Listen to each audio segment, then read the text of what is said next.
ব্যক্তিগত আক্রোশ ও পরিকল্পিতভাবে বেগম খালেদা জিয়াকে তার স্বামীর স্মৃতি বিজড়িত 40 বছরের বাড়ি থেকে উচ্ছেদ করেছিলেন শেখ হাসিনা। 2010 সালে আইন আদালতের দোহাই দিলেও পতনের আগে নিজেই স্বীকার করেছিলেন তার এই জেদ পূরণের কথা। 14 বছর পর সেই উচ্ছেদ অভিযানের ভিডিও ফুটেজে প্রমাণ মিলেছে চরম দুর্ব্যবহার ও অপমান করে বাড়ি থেকে বের করা হয়েছিল সাবেক সেনাপ্রধান ও রাষ্ট্রপতি পরিবারকে। মিরাজ হোসেন গাজীর বিশেষ রিপোর্ট। তারা জবরদস্তি ধাক্কা মেরে আমাকে বাড়ি থেকে বের করেছে। কার কাছে আমি বিচার চাইব? সেদিন বেগম খালেদা জিয়ার কান্নায় কেঁদেছিলেন বিএনপির গুলশান কার্যালয়ে উপস্থিত দলের নেতাকর্মী সহ দেশের অগণিত মানুষ। কিভাবে রাষ্ট্রীয় সন্ত্রাসের মাধ্যমে আমাকে শহীদ জিয়ার স্মৃতি বিজড়িত বাড়ি থেকে উচ্ছেদ করা হয়েছে। একজন বিরোধী দলীয় নেত্রী, সাবেক 3 বারের প্রধানমন্ত্রী, সাবেক রাষ্ট্রপতি ও সাবেক সেনাপ্রধানের সহধর্মিণী, তার এমন কান্নার পিছনের কথা জানেন না তরুণ প্রজন্মের অনেকেই। কি সেই অজানা কথা? আমি প্রায় 40 বছর ধরে এই বাড়িতে বাস করে আসছি। স্মৃতিময় বাড়ির সঙ্গে জোর করে ছিন্ন করা হলো আমার এতকালের সম্পর্ক। 13 নভেম্বর 2010 স্বামী জিয়াউর রহমানের স্মৃতি বিজড়িত 40 বছরের বাড়ি থেকে এক প্রকার টেনে হিঁচড়ে বের করে দেওয়ার বর্ণনা ছিল হৃদয় বিদারক।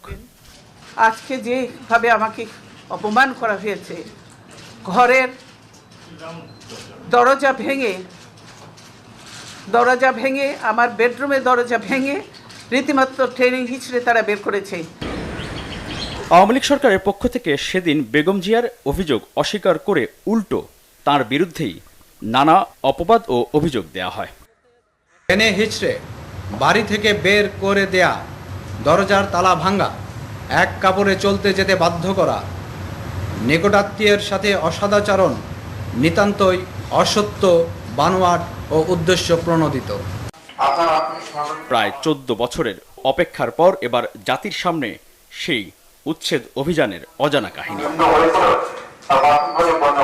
2010 সালের সেই উচ্ছেদ অভিযানে ধারণ করা ভিডিওতে দেখা যাচ্ছে বেগম খালেদা জিয়া বাসার ভিতরে সোফায় বসে আছেন।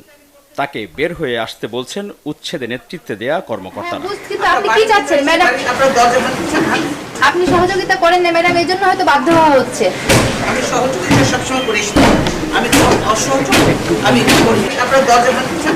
ভিডিওতে আরও দেখা যাচ্ছে বেগম জিয়া বলছেন সুপ্রিম কোর্টের আপিল শুনানি পর্যন্ত অপেক্ষা করতে। আমরা বেশি কথা বলতেছি না, আমরা তাহলে অ্যাপেলের বিষয়টা নিতই না নিয়েছে তারা, এবং তারা রাইটলি আদেশ দিয়েছে। তারা 29 তারিখ ডেট দিয়েছে শুনানির জন্য। শুনানি পর্যন্ত তো আপনাদের অপেক্ষা করতেই হবে। মনে আছে গুলশান কার্যালয়ে বেগম খালেদা জিয়া বলেছিলেন তার সাথে চরম দুর্ব্যবহারের কথা, যে জোর করে ওনাকে উঠিয়ে নিয়ে আসেন, জোর করে দরকার হলে ওনাকে কোলে উঠিয়ে নিয়ে আসেন। অভিযানের সময় ধারণ করা সেই ভিডিওতে পরিষ্কার বোঝা যাচ্ছে উচ্ছেদ অভিযানের নেতৃত্বে থাকা এক কর্মকর্তা বলছেন, যাও ওনাকে উঠিয়ে নিয়ে আসো। এরপর আপনারা সব গায়ে জোর করতেছেন।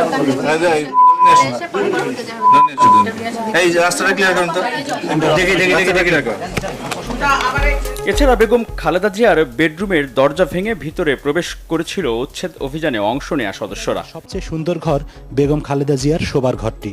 শুধু তাই নয়, পরবর্তীতে নির্ধারিত কয়েকটি গণমাধ্যমের সাংবাদিককে নিয়ে আপত্তিকর কিছু দৃশ্য প্রচারের নাটক মঞ্চস্থ করা হয়েছিল। বলতে গেলে বাথরুমটি আরও অভিজাত। জিয়া পরিবারকে তাদের বাড়ি ছাড়া করার আগে ও পরে শেখ হাসিনা সহ তার সরকারের পক্ষে দাবি করা হয়েছিল আইন অনুযায়ী এবং আদালতের রায় মেনেই উচ্ছেদ অভিযান চালানো হয়। কিন্তু পতনের আগের বছর 2023-এ যুক্তরাজ্য সফরে এক অনুষ্ঠানে বক্তব্যে তারেক রহমানের প্রতি রাগ ঝাড়তে গিয়ে শেখ হাসিনা নিজেই স্বীকার করলেন বহু আগেই প্রতিজ্ঞা করেছিলেন বেগম খালেদা জিয়াকে বাড়ি ছাড়া করবেন তিনি। যেটা আটকালো, আমি কিন্তু তখন লিডার অফ দ্য অপোজিশন এবং ফ্ল্যাগ গেড়ে আটকালো। আরে আমার বাবা দেশ স্বাধীন করেছিল বলেই না এই ক্যান্টনমেন্ট। আর ওই মেজর জেনারেল প্রমোশনটা তো আমার বাপেরই দেওয়া ছিল। আর আমি ক্যান্টনমেন্টে ঢুকলে আমার বিরুদ্ধে মামলা। সেদিন প্রতিজ্ঞা করেছিলাম যে ওই ক্যান্টনমেন্টে বসবাস করতে হবে না, যেদিন সময় পাবো বের করে দেবো, বের করে দিচ্ছি। স্বামী জিয়াউর রহমানের স্মৃতি বিজড়িত 40 বছরের বাড়ি থেকে রাষ্ট্রীয় ক্ষমতার অপব্যবহার দ্বারা উচ্ছেদ হওয়ার পর বেগম খালেদা জিয়ার সেই অসহায়ত্ব আর কান্না হয়তো এই গণভবনের ভেতরে বসে দেখছিলেন আর উপভোগ করছিলেন সে সময়ের প্রধানমন্ত্রী শেখ হাসিনা। কিন্তু 14 বছরের মাথায় ছাত্র নাগরিকদের অভ্যুত্থানে জনরোষ থেকে রক্ষা পেতে এই গণভবন থেকে অর্থাৎ নিজের বাসভবন থেকেই শুধু পালিয়ে যাননি, দেশ ছেড়েই পালিয়ে যান শেখ হাসিনা। মিরাজ হোসেন গাজী, বাংলা ভিশন, ঢাকা।